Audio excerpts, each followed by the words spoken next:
안녕하세요. 비욘드 시청자 여러분, 비하여성의과 심영보입니다. 새해 건강하시고 모든 소망 이루세요.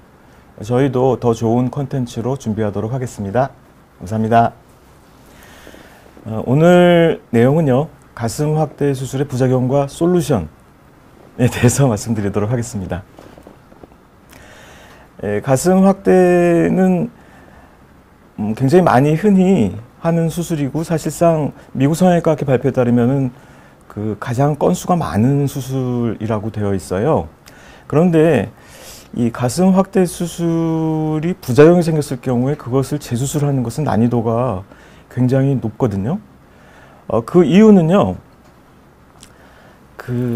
여러 가지 부작용이 딱 한 가지가 일어나는 게 아니고요, 여러 개가 이렇게 뭉뚱그려져서 혼합돼서 나타나기 때문이에요. 그래서 보면은 구축이 있으면서 모양이 이상하고 위치가 다르고 짝짝이가 있고 이런 식으로 나타나기 때문에 그것을 일일이 다 교정을 하지 않으면 환자가 만족하지 않잖아요. 그래서 수술의 난이도가 올라가게 되는 겁니다. 이렇게 여러 가지 부작용들이 서로 단독으로 일어나는 경우는 굉장히 드물어요. 거기다가 또 최근 들어서 이전에 사용하던 보형물로 인해서 생기는 피막의 염증, 이것이 또 대두가 되었기 때문에 혼합된 물질이 점점 늘어나는 그런 상황이라고 할 수 있겠습니다. 자, 이 환자를 한번 볼게요. 이 환자 이제 재수술을 위해서 방문을 한 환자인데, 일단 보시면 어떠세요? 짝짝이죠. 윗선이 다르고 밑선이 달라요. 그 다음에 이쪽 왼쪽 가슴 보면은 위로 올라가 있고 단단한 게 느껴지시죠? 네, 구축이 있는 것이죠. 그래서 구축, 형태 이상, 위치가 다르고 위치 이상, 비대칭까지 다 있는 거라고 이제 볼 수가 있는데, 여기 이제 하나가 더 추가가 된 거죠. 이 환자는 나중에 수술할 때 봤더니 내부에 염증성 피막으로 인한 장액종이 고여 있었어요. 그래서 이렇게 여러 가지 문제를 가지고 있는 상황이 된 것입니다. 그래서 교정 전에 이 상태에서 재수술을 하여 편안한 상태로 교정이 되었습니다. 이런 가슴 재수술은 일단 이런 미용적인 문제, 물론 환자분이 방문을 하신 이유는, 가장 큰 이유가 이제 미용적인 문제가 될 거고요. 그 다음에 모양이, 촉감, 대칭, 이제 이런 문제들, 그리고 또 하나 좀 주의해서 봐야 될 게 크기 불만족이라는 게 있는데요. 전체 재수술의 약 5분의 1 정도는요, 크기가 너무 크거나 작거나 해서 그거를 다시 바꾸기 위해서 하는 경우가 있어요. 말하자면 수술 전에 주치의와 환자가 크기에 대해서 아주 세밀하게, 정밀하게 합의하고 그렇게 하기로 약속을 할 필요가 있다는 것을 의미하는 것이 될 것 같습니다.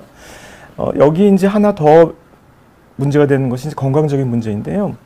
보형물이 파손되었을 때 이물질이 내부에 있는 것도 건강에 좋지 않고요.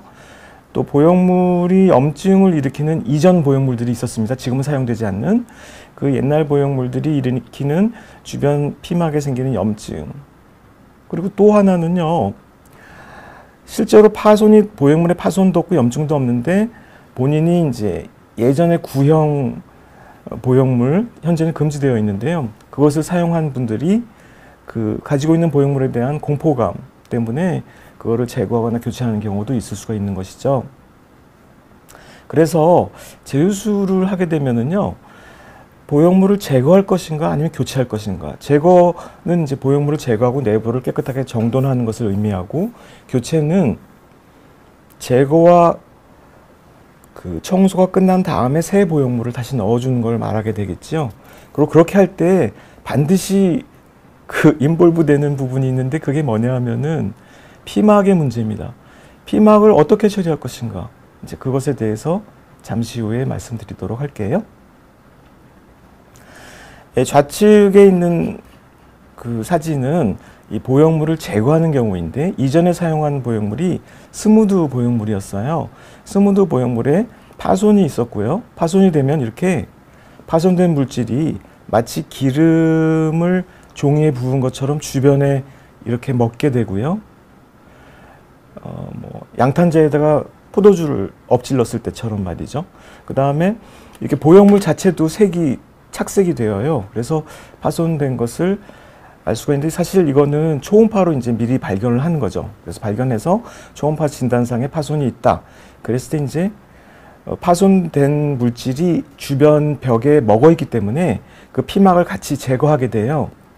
그래서 스무드 보형물일 경우는 사실 피막이 건강하면 제거하지 않아도 되거든요. 그런데 이제 보형물 파손이 있었기 때문에 이 파손된 물질이 먹어 있는 피막을 같이 제거하게 된 것입니다. 이렇게 제거를 하게 되면 이전 상태로 돌아가게 되겠죠. 그 다음에 오른쪽에 있는 사진은요. 이분은 텍스처 보형물을 사용해서 텍스처 보형물하고 스무드 보형물이 형태가 좀 다르죠. 텍스처 보형물은 확실히 주변 피막에 염증을 일으키기 때문에 이렇게 염증이 상태가 보면은 착색이 되어 있고 두껍고 염증성 피막이라고 해서 이런 염증이 있는 것이 실제로 육안으로도 식별할 정도로 심하게 되어 있고요. 또 염증이 있는 경우에 대부분 장액종이라 해서 염증성 액체가 고여 있거든요. 그래서 염증성 액체까지 같이 고여 있는 그런 경우가 되겠고, 역시 마찬가지로 이쪽 왼쪽 보형물의 파손으로 인해서 보형물의 착색도 같이 있었던 경우인데 제거하고 청소한 다음에 새 보형물로 교체가 된 경우입니다. 이것은 좀 보기가 좀 안 좋은 그런 사진이긴 한데요.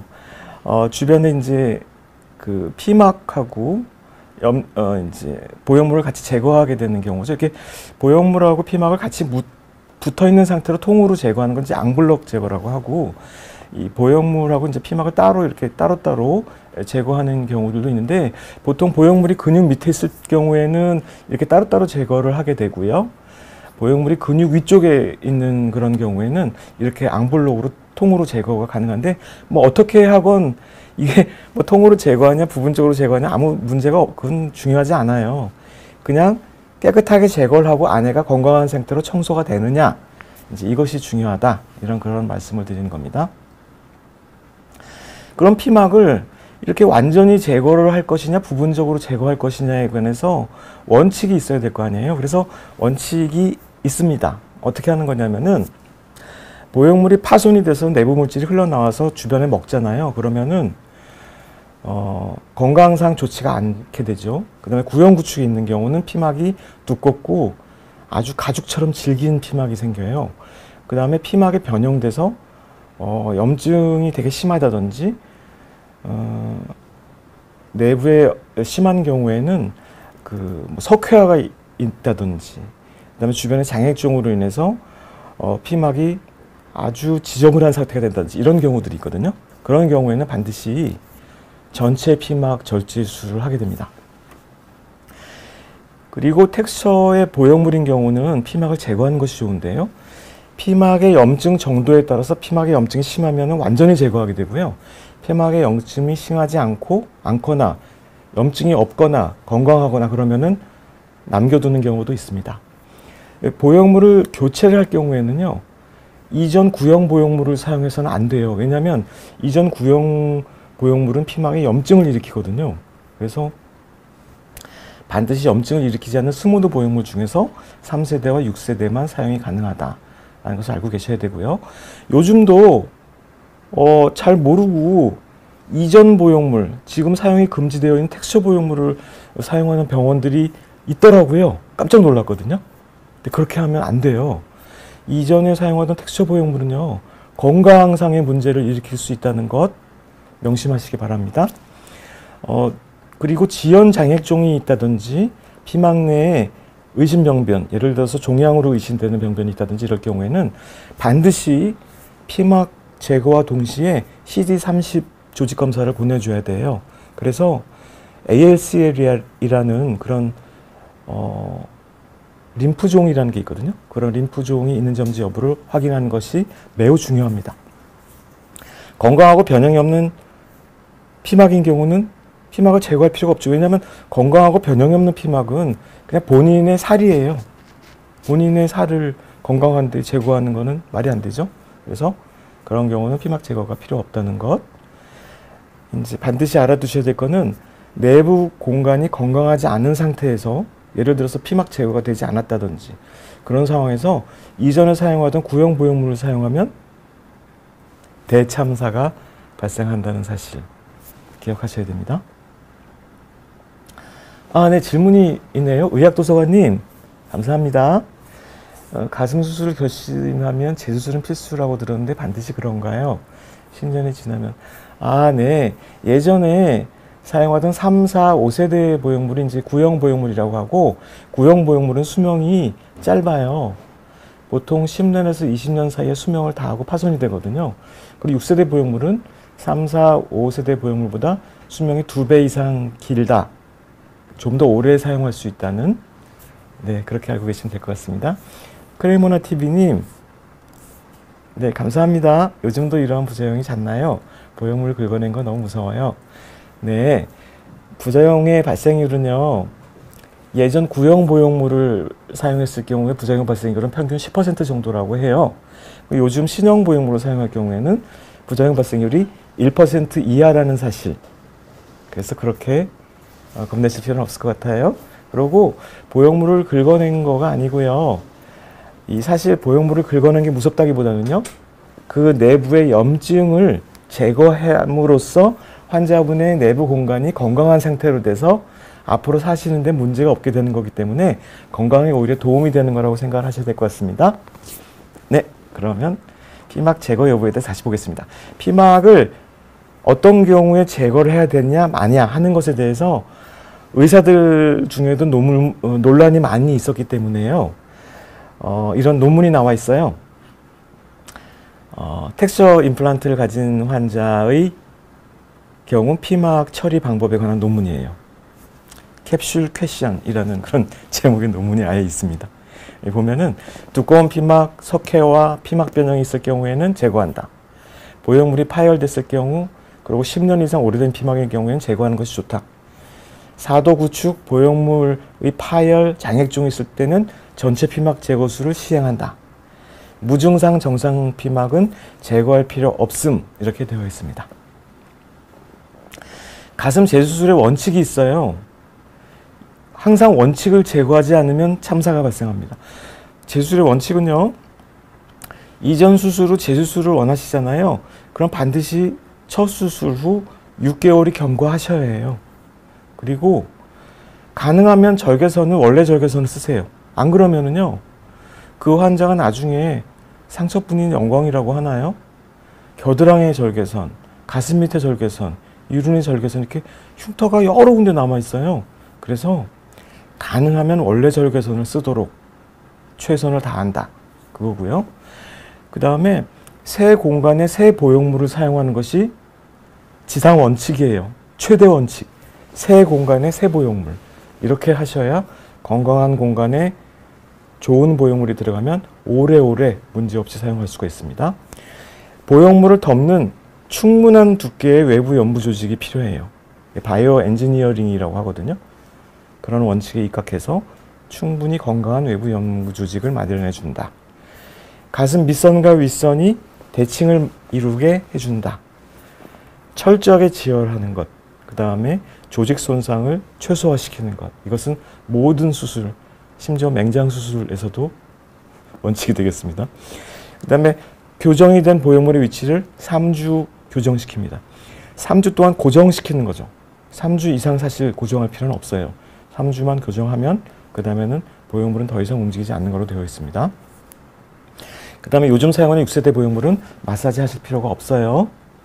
이런 원칙을 반드시 지켜주셔야 합니다.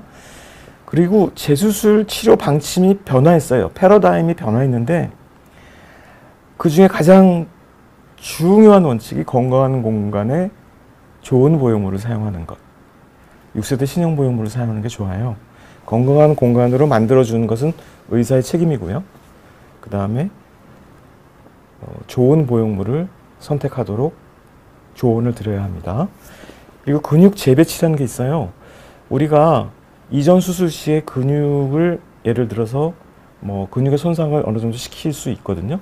그럴 경우에 그 근육을 원래 위치로 다시 돌려주는 것, 그것을 근육 재배치라고 해요. 공간 이동은 원래 있던 공간을 바꿔주는 거죠. 이전 공간이 건강하지가 않았을 때, 예를 들어서 이전 수술이 근육 위에 되어 있었는데 재수술할 때 봤더니 근육 위의 공간이 너무 지저분하고 건강하지 않아요. 그러면 근육 밑으로 넣어주고, 반대도 마찬가지입니다. 근육 밑 공간이 건강하지 않으면 근육 위, 보통 근육 위라고 하진 않고 근막 밑이라고 하는데 그걸로 바꿔주게 되는 거죠. 그것을 공간 이동이라고 해요. 그다음 바이오 엔지니어링 원칙이라고 해서 필요한 결손 부분을 인조진피나 지방 이식으로 채워주는 것을 말합니다. 이것은 뭐 재수술, 유방암 재건 수술, 모든 수술의 원칙이 되는 거예요.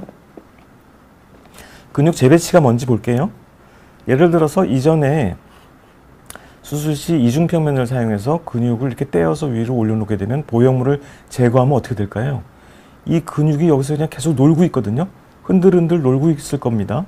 그것을 이렇게 원래 있던 위치로 바닥에 보통 그 체스트 월 쪽으로 이렇게 고정을 시켜주는 것을 말이게 원래 있는 위치거든요. 이렇게 해주는 것이 근육 재배치고, 이렇게 한 다음에 공간을 이동할 경우 보형물을 이 위에다 이렇게 올려주게 되는 것이 됩니다.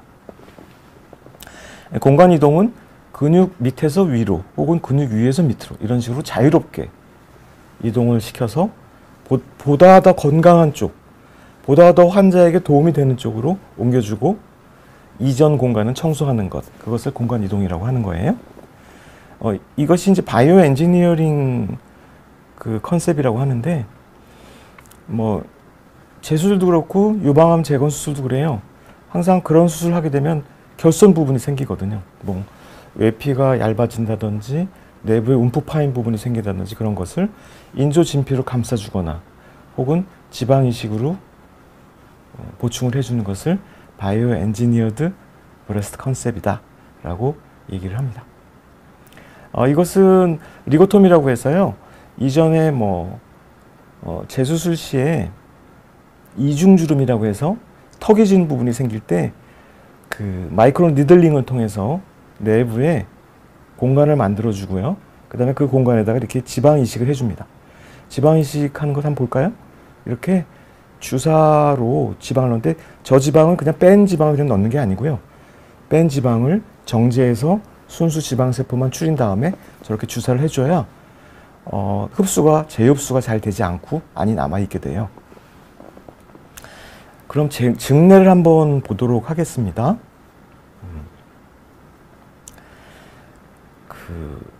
첫 번째 케이스인데요. 구축이 있어요. 그리고 위치 이상이 있죠. 윗선이 다르고 밑선이 틀려요. 그리고 가운데가 많이 벌어져 있죠. 모양이 안 좋죠. 짝짝이가 있어요. 촉감이 딱딱해요. 환자가 만족할 수가 없겠죠. 이 상태로 아마 목욕탕을 가시기가 되게 힘드셨을 걸로 생각이 돼요. 이럴 때 재수술을 해서 이렇게 편안하게 자연스러운 형태로 바꿔주는 것이 재수술입니다. 이 경우에 건강한 보형 공간에 근육 밑 공간에서 근막 밑 공간으로 바꿔주는 게 되는 거고요. 근육을 재배치하게 되고 공간 이동하게 되는 거죠. 여기까지 하는 것입니다. 옆에서 볼게요. 측면에서 보면은 위쪽에 구축 때문에 불룩 튀어나온 게 보이죠? 이렇게 자연스럽게 떨어지게 정상적인 형태로 만들어주는 것이 재수술의 목적이 되겠습니다. 이거는 맨 처음에 보여드렸던 환자예요. 전후 사진 한번 비교해서 보시면 위치 이상과 형태 이상, 구축이 어느 정도 해결되는지 볼 수 있겠죠? 그 다음에 옆에서 보시면 이 구축 플러스 장액종이라고 해서 내부에 액체가 차 있거든요. 염증성 액체. 그것 때문에 위쪽이 훨씬 더 불룩한 형태가 더 강조된 거고, 환자는 또 심한 통증을 느끼고 있었던 상태인데 이제 재수술해서 다시 편안해진 그런 모습이 되겠습니다. 다음 환자도 마찬가지인데, 이 환자는 이전에 수술을 이미 서너 차례 이제 외부 병원에서 이제 받았던 환자이고요. 아무리 재수술해도 이제 교정이 되지 않아서 이제 그 여러 병원을 다니면서 이제 상담을 했던 환자인데, 결국 위치 보형물이 있는 그 위치를 바꿔주고요. 그 다음에 구축을 해결해주고 정상적인 형태로 만들어줬지만 그래도 여전히 아직도 완벽한 그런 형태가 되지는 못한 상태이지만 그래도 환자는 정상적인 옷을 입을 수 있고 이제 뭐 대중 목욕탕에도 갈 수 있게 되었다고 상당히 만족스러워했던 그런 환자입니다. 고생을 너무 오래 하게 되니까요. 환자분이 이제 약간 그 기대 수준이 낮아지게 되는 그런 현상이 생기게 된 거라고 할 수 있어요. 이 경우는 이제 좌측 보형물이 시간이 지나면서 서서히 밑으로 이렇게 내려간 경우인데요. 이 경우에 수술을 해서 정상적인 위치로 다시 올려주는데 이거는 수술을 할 때 여기에 이제 여러 겹으로 이렇게 봉합을 해서 보통 3겹 정도로 이렇게 봉합을 해서 올려주고 보형물 파손도 같이 있어서 보형물 파손도 내 보형물을 새 보형물로 교체해 주었던 그런 경우가 되겠습니다. 네, 이 경우는 구형 구축이 있죠. 구축이 있으면 이렇게 보기에도 단단하게 마치 공이 들어있는 그런 형태로 보이게 되고요. 비대칭이 있고 위치 이상, 형태 이상 같이 있었던 경우죠. 이 경우에도 다시 구축을 해결해주고 비대칭을 맞춰주고 위치 이상과 형태 이상을 교정해준 경우입니다. 네, 이 경우도 보형물이 위로 많이 올라가 있는 형태예요.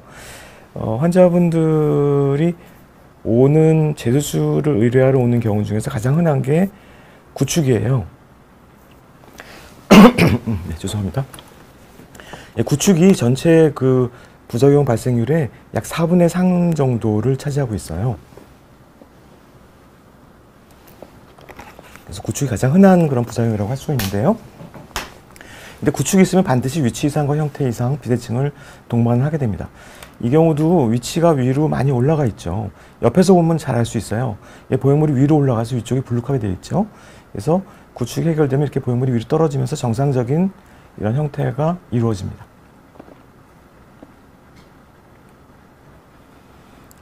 이 경우도 좌측 보형물이 이제 밑으로 내려가 있는 형태가 되고요. 이제 위치 이상하고 이제 비대칭을 수술 전, 수술 후의 모습이 되겠습니다. 보면은 과거 보형물은 이제 식염수였었고요. 사실은 이게 이쪽 보형물도 약간 밑으로 내려와 있는 거죠. 이 보형물이 원래 그 가슴의 중앙에 있어야 되는데 보형물이 약간 위쪽에 있고 위쪽이 더 짧고 밑에가 더 길죠. 그래서 양쪽 보형물이 다 밑으로 내려와 있었고 좌측이 더 밑으로 치우쳐 있는 상태였고 좌우의 그 차이가 약 12mm 정도 되었습니다. 그리고 가슴 안쪽에 이제 보형물 쭈글쭈글 잡히는 리플링이 있었어요. 구축도 같이 있었고요. 그래서 저희가 교정을 해서 좌측 보형물을 위로 올려주고 양쪽의 대칭을 맞춰주는 경우입니다. 그래서 이렇게 좌우의 비대칭을 맞춰주는 경우가 되는 거죠. 이쪽 우측 보형물도 내려와 있었기 때문에 우측 보형물도 올려서 맞춰준 거죠. 그래서 이렇게 이런 식으로 교정을 하는 그런 게 되겠습니다. 이 경우도 이제 위치가 다르고요. 이게 보면은요, 이쪽 보형물은 위로 올라가 있고 이쪽 보형물은 아래로 내려와 있어요. 그리고 여기에 이중주름이라고 해서 2개 층이 져 있고 유두가 이렇게 양쪽 위치가 다른 것처럼 보이죠. 이 보형물의 위치가 달라서 사실 달라 보이는 거고 실제로는 같은 위치에 있었던 거였거든요. 그래서 수술해서 윗선과 밑선을 맞춰주었더니 자동적으로 유두의 위치도 맞게 되었습니다. 그리고 여기에 있는 이중주름은 지방이식으로 해결을 한 것이에요. 그래서 가운데에도 좀 넓었던 것도 더 좁혀준 그런 경우가 되겠습니다. 이 경우도 구형구축 4도였었어요. 그래서 구축이 있는 상황에서 위쪽으로 올라와 있고 단단한 상태에 있었고 구축이 있어서 위로 올라가게 되니까는 유두에서 위쪽까지는 거리가 되게 멀고 아랫주름까지는 되게 짧죠. 그래서 약간 좀 모양이 예쁘지 않은 상태가 되었고요. 교정을 해서 정상적인 형태로 되어 있습니다. 보형물이 여기 쇄골 밑에까지 다 올라가 있었고요. 윗볼록이 되게 심하고 유두하고 밑선까지 거리가 짧았죠. 구축의 4도라고 해서 구축이 4도가 되면 이제 환자가 통증을 이제 같이 느끼게 되거든요. 그런데 내부에 있던 보형물은 이제 멘토 텍스처 보형물이었었고요. 양쪽이 모두 보형물이 파손되어서 이렇게 줄줄 흘러나오는 게 보이죠. 피막의 바깥쪽까지 누출이 있어서 보형물에 이제 다 먹어 있었고요. 피막을 다 완전히 제거해서 안쪽을 깨끗한 상태로 만들어주고 전체 피막 제거 수술을 한다고 그랬죠. 보형물 파손이 있을 때. 구축까지 있으니까 이제 더 그랬고요. 제거를 다 하고 수술 전 수술 후의 형태가 측면에서 봤을 때 밑으로 많이 내려오게 해줬고요. 그 다음에 정면에서 봤을 때 이제 정상적인 형태로 된 것을 볼 수가 있겠습니다. 이렇게 반복적으로 구축을 해서 이 환자는 사실 수술을 4회 이상 이제 시행했던 경우이고 구축이 반복적으로 이제 오른쪽에 발생을 한 거죠. 그래서 이거를 어떻게 교정할까 하다가 결국 최후의 수단이라고 할 수 있는 그 인조진피로 보형물을 이렇게 감싸서 넣는 방법이 있어요. 이것은 이제 보통 유방암 재건 수술을 할 때 주로 많이 사용하는 방법인데 그렇게 해서 최종적으로 교정이 되어서 현재까지 아무 문제 없이 잘 지내는 경우라고 할 수 있겠습니다. 바이오 엔지니어드 컨셉이라고 하는 거죠.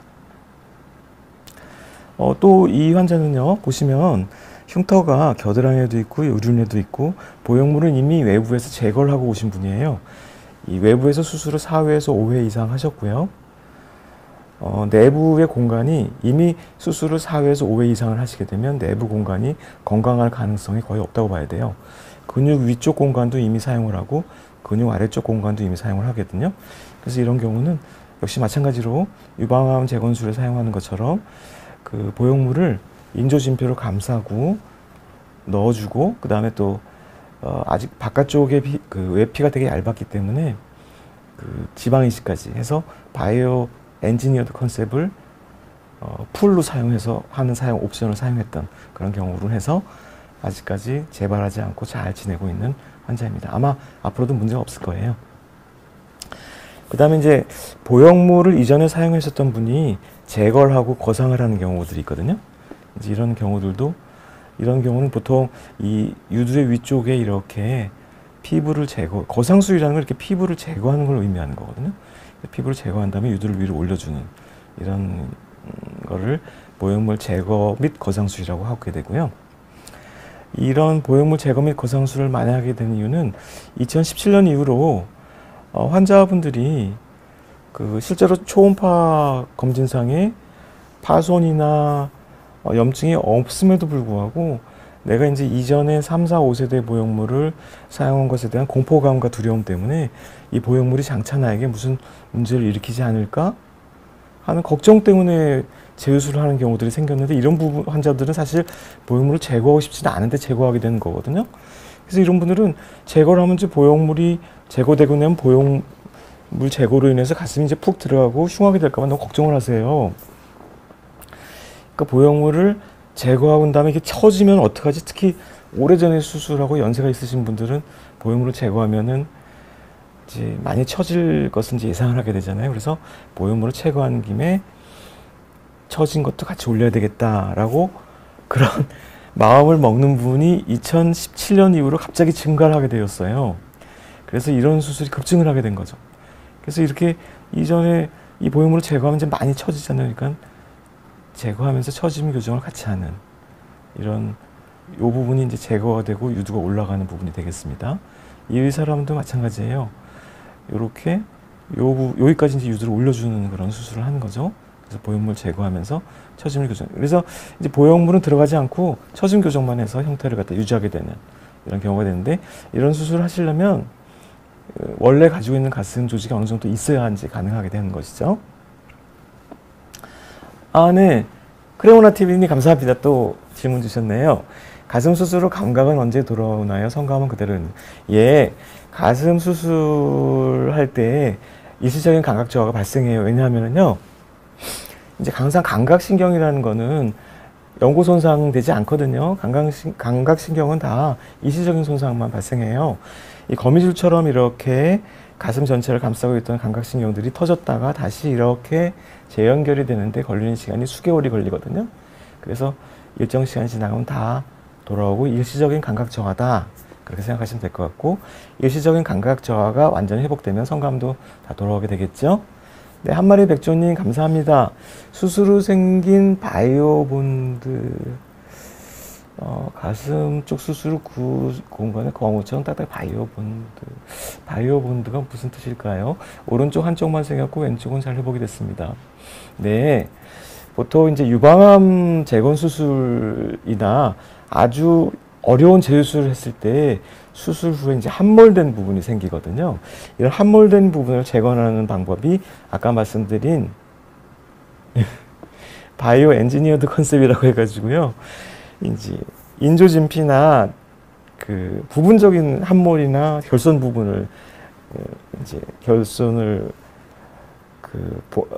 복원하는 방법이라고 하는데, 바이오 엔지니어드 컨셉이요. 인조진피거나 아니면 지방 이식으로 해결을 하게 돼요.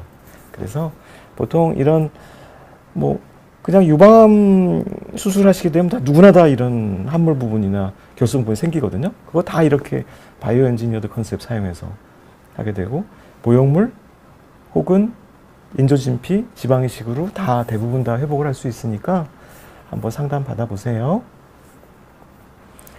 아, 네.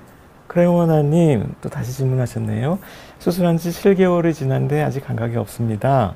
계속 돌아오지 않으면, 아, 네. 한참 오래 시간이 지나더라도 대부분은 돌아오니까 걱정하지 말고 마음 편하게 하고 기다려보세요. 네. 보형물 제거 및 지방 이식 수술에 대해서 다시 또 말씀드리겠습니다. 보형물을 제거하고 다시 보형물을 넣고 싶지 않을 경우에 지방을 다시 넣는 사람들이 있어요. 그러면은 제거돼서 움푹 들어간 부분이 어느 정도 나올 수 있잖아요.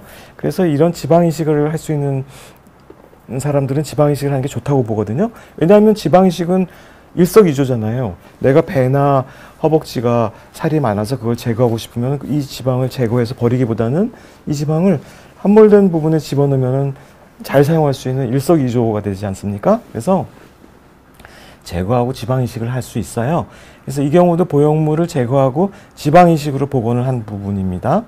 이분도 보형물을 제거하고 지방 이식으로 복원했어요. 물론 사이즈는 보형물 정도 커지진 않지만 그래도 충분히 온맵시가 날 정도는 할 수 있다고 봐요. 지방만 충분하시다면요. 그리고 또 허벅지나 그 배에서 지방이 빠지니까 얼마나 좋아요. 그래서 이 보형물하고 지방 이식을 비교를 해보면은 크기는 보통 지방 이식은 한 컵 미만 정도 크게 할 수 있고요. 처짐 교정은 되지 않죠. 형태는 이제 물론 처짐 교정이 되지가 않으니까 그렇게 썩 아름다운 형태가 되지 않지만 자연스러운 형태로 될 수 있지만 대신에 일석이조 효과가 있다. 배나 허벅지의 지방을 제거할 수 있다. 이렇게 생각하시면 될 것 같습니다. 유방 보형물 이슈가 있었죠. 이 보형물의 그 어떤 부분이 이제 문제를 일으켰냐면요. 표면 구조가 텍스처 보형물이 이제 문제를 일으켰던 건데, 이 텍스처 보형물이 이제 그 어떤 제조회사에 따라서 텍스처 보형물의 표면 거칠기가 달랐었어요.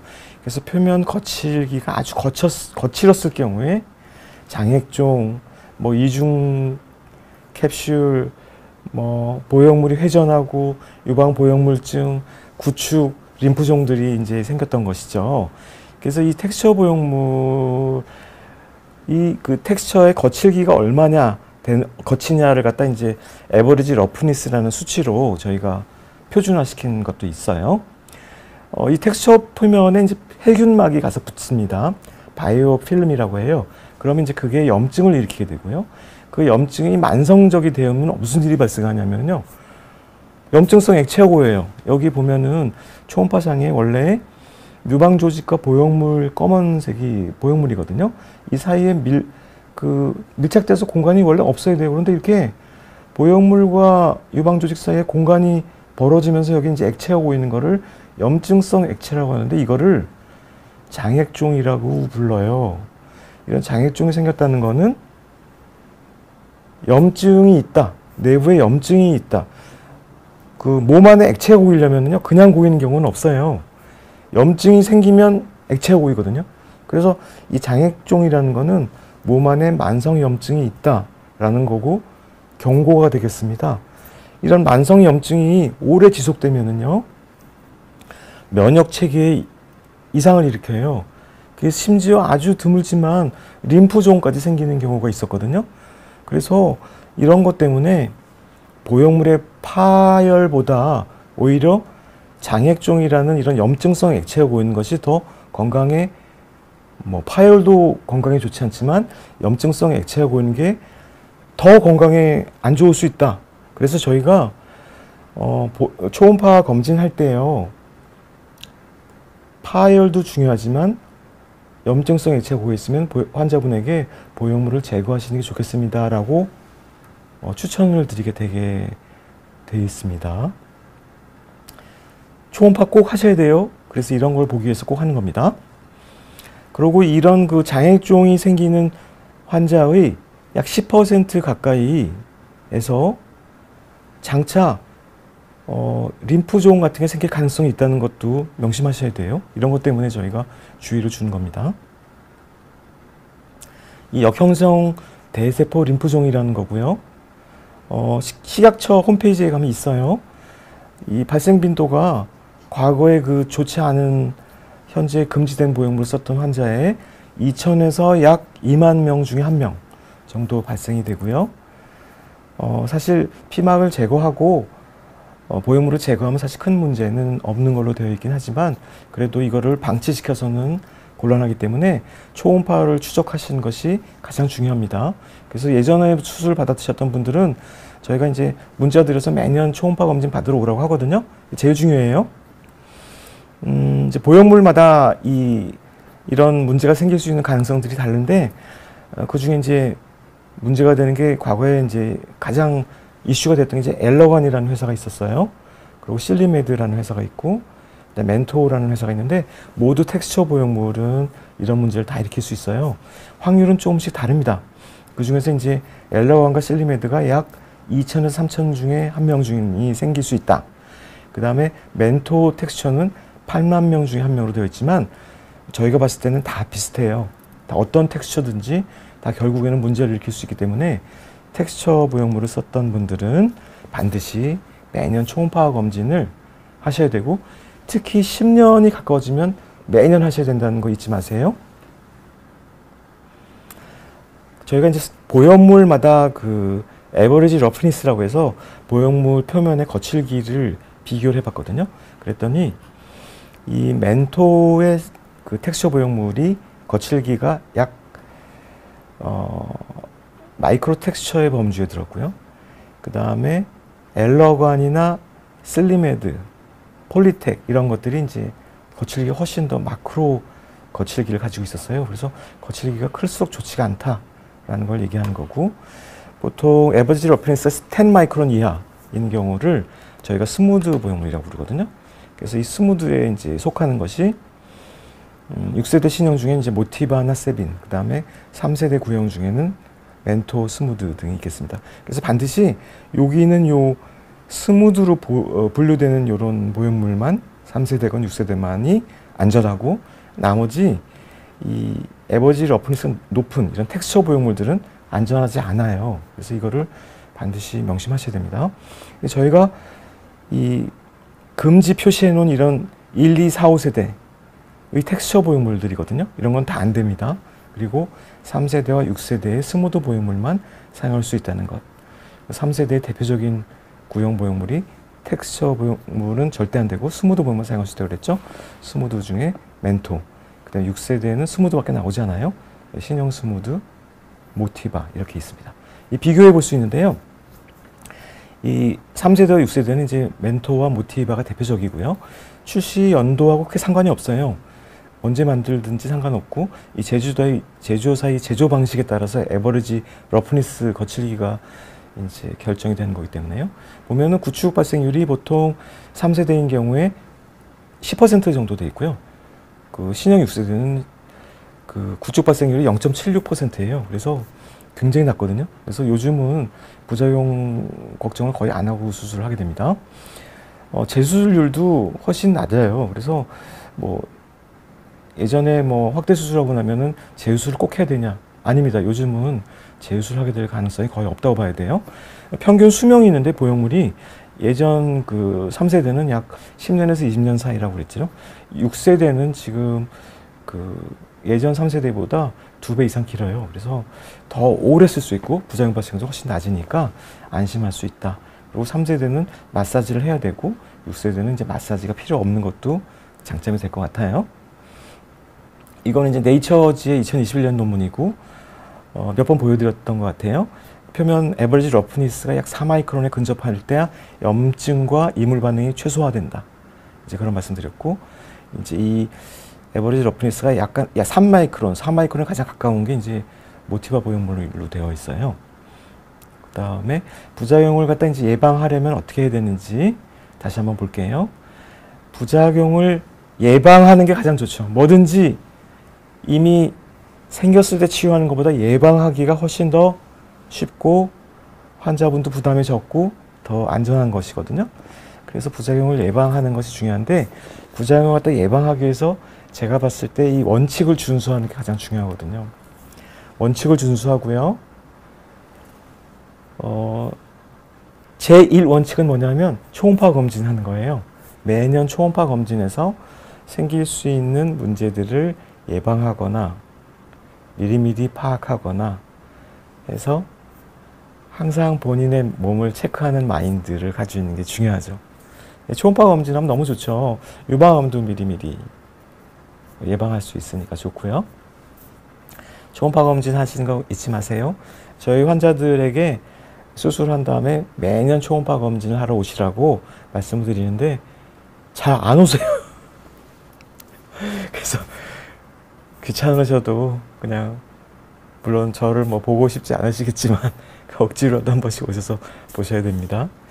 그리고 재수술은 반드시 하시려고 그러면 전에 수술한 다음에 거 잊지 마시고요. 그 다음에 새 공간에 신형 보형물, 신형 6세대 보형물을 사용하여야 장차 다시 또 재수술할 가능성이 없어진다는 사실 명심하시고요. 그리고 철저하게 지혈하고 조직 손상을 최소화하는 것은 모든 수술의 우선 원칙이 될 것 같아요. 6세대 보형물은 마사지 하지 마세요. 그래서 이렇게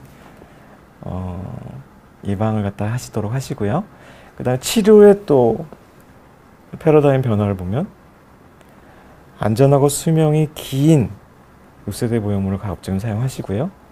그리고 무균적 수술은 이제 수술할 때 지혈과 조직 손상 더불어 무균적 수술이 가장 중요하거든요. 무균적 수술을 해야지 부작용이 예방이 돼요. 무균적 수술할 때 가장 중요한 게 뭔가요? 의사랑 간호사가 장갑을 계속 바꿔 껴야 돼요. 보통 수술하고 나서 1시간 정도 지나면 다시 장갑에 세균이 부착될 수 있거든요. 그래서 수술하고 1시간 지나면 장갑을 바꿔 낍니다. 그 다음에 오른쪽에서 왼쪽으로 갈 때, 또 보형물을 삽입하기 직전, 이럴 때 또 장갑을 계속 갈아 껴요. 이런 것이 무균적 수술의 원칙이 되고, 또 하나는 무균적 슬리브라고 해가지고요, 짤주머니라고 하죠. 펀넬이라고 하는데, 그 제빵 할 때 이렇게 크림 넣어서 이렇게 짜는 주머니 있잖아요. 거기 보형물을 삽입해서 수술하는 의사나 간호사의 장갑에 닿지 않는 상태, 그 다음에 보형물이 환자의 피부에 닿지 않은 상태로 환자 몸 안으로 삽입되는 그런 과정이 있거든요. 그거를 저희가 무균적 수술, 노맨스 폴리시라고 하는데, 그런 무균 수술을 할 때 보형물 표면에 바이오필름이 부착되는 걸 예방할 수 있어요. 그렇게 하는 수술을 할 때 장차 우리가 재수술을 하지 않을 수 있다라는 그런 원칙을 가지고 계셔야 되고요. 그 다음에 조직과 보형물의 접점에서 염증이나 자극이 없도록 차단을 해야 되는데, 그것 중에 제일 중요한 게 신형 보형물이에요. 신형 6세대 보형물은 염증 발생률이 아주 낮아요. 그래서 구형 보형물은 보형물 자체가 염증을 유도했거든요. 염증을 일으키려고 하는 그런 성질을 갖고 있었고, 그것 때문에 구형 보형물이 금지된 거예요. 그래서 신형 보형물은 염증을 일으키지 않으니까 그걸 쓰는 게 중요하고, 그 다음에 이왕에 재수술을 할 때 염증이 있는 상태에서 보형물을 넣는 것은, 제가 참사라고 그랬죠. 염증이 있는 건강하지 않은 공간에 보형물을 넣는 건 참사. 그래서 염증이 없는 보형물에 공간에 새 보형물을 넣는 게, 근데 염증이 없는 보형물을 만들기가 불가능해요. 이전에 이미 외부에서 수술을 5번 했어요. 제가 6번째 수술을 하게 됐단 말이죠.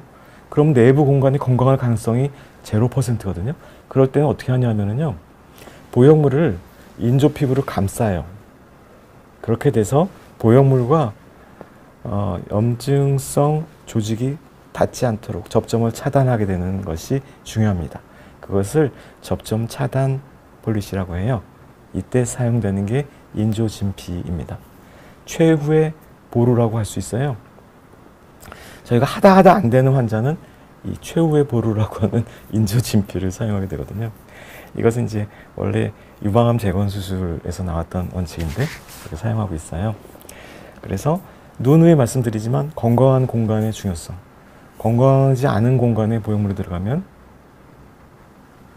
참사. 그래서 건강한 공간으로 만들어주는 것은 의사의 의무고요. 책임이 되겠습니다. 그리고 그 다음에 거기에 좋은 보형물을 넣도록 환자를 설득하고 그렇게 했을 때 다시 또 재수술을 하지 않는 이전에 수년 동안 고생했던 환자의 행복을 찾아줄 수 있는 시점을 만들 수 있는 그런 시간들이 될 수 있도록 저희들도 노력을 하고 있습니다. 네, 여기까지 말씀드렸고요. 저희가 이제 여기 보여드리는 그림은요, 17세기 네덜란드 풍속화가 얀스테인이라는 분이 그린 제목이 방종의 결과? 뭔가 교훈적인 그림인 것 같죠? 여기 보면은요, 이 술에 취한 어머니가 잠이 들었는데 어머니의 발 밑에 보면은 화로가 놓여 있어요. 불이 붙은 화로, 숯이죠. 숯이 들어있고 술이 취한 상태에 숯 화로가 화재를 예감하고 있죠. 그 다음에 여기 있는 아기가요, 엄마의 지갑에 손을 대고 있어요. 그리고 옆에 있는 아이는 돼지를 방 안으로 들여와서 거기다가 장미를 던져서 놀고 있고요. 그 옆에 있는 애는 고양이한테 사람이 먹는 음식을 주고 있죠. 여기 하녀로 보이는 분은 앵무새에게 와인을 주고 있어요. 앵무새는 당시에 본대로 따라한다라는 어떤 교훈적인 의미로 쓰였다고 해요. 그리고 여기 그 벽에 있는 망태는요, 거지가 사용하는 지팡이가 있고요. 정원에는 노인이 젊은 처녀를 유혹하고 있거든요. 뭔가 굉장히 도덕적으로 해이하죠. 그리고 여기 먹다만 남은 빵 조각인데요, 해골처럼 보여요. 이런 거를 바니타스라고 하거든요. 이게 이제 당시에 플랑드르에 유행하던 바니타스화라는 건데요. 당시 상황이 이래요. 패스트, 흑사병, 그 다음에 종교전쟁, 삶이 굉장히 피폐했어요. 그리고 삶의 덧없음. 바니타스가 무슨 뜻이냐면은요, 그 전도서 있죠. 성경의 전도서에 보면은 생이란 덧없고 헛되고 헛되다. 그거 할 때 그게 바니타스거든요. 그래서 이게 무슨 뜻이냐면은 17세기이건 전도서가 쓰였던 기원 전이건 지금 현재건 삶이란 항상 고단하고 덧없는 것이다 라는 그런, 시절은 언제든지 좋은 시절은 없는 것 같아요. 단지 지금 현재의 삶을 좀 더 긍정적으로 들여다보고 좀 더 나은 세상으로 바꾸려고 하는 좋은 사람들만 있는 것 같습니다. 2023년요, 여러분 모두에게 가장 아름다운 시간들이 되시기를 기원하겠습니다. 그럼 새해 복 많이 받으세요. 지금까지 심영보였습니다.